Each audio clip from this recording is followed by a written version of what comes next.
exactly happened in the Channel yesterday morning?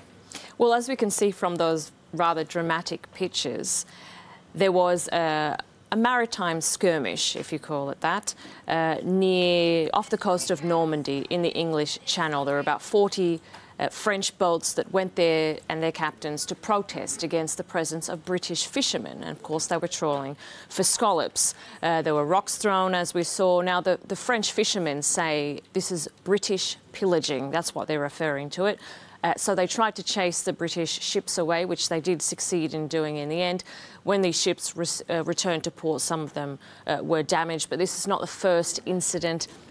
In fact, if we go by precedent, perhaps this is not the most serious either. In 2012, the British government actually requested help from the French Navy to break up a standoff in the English Channel as well.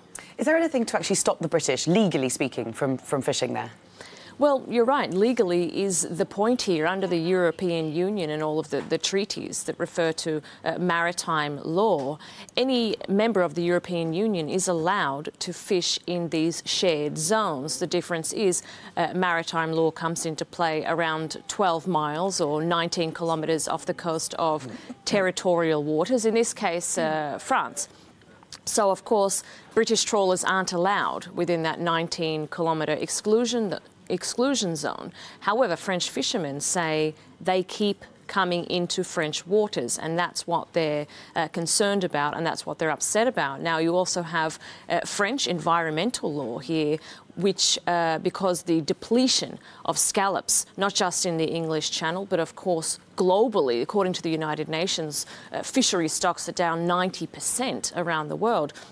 Now, within France, they have environmental law, which has prevented in some summers French trawlers from actually fishing for scallops in their own waters. And this has aggravated the situation because these French fishermen are sitting on the coast and they can see 20 kilometres out to shore that there are British trawlers fishing very close to French waters for these scallops that the French are prevented from searching for.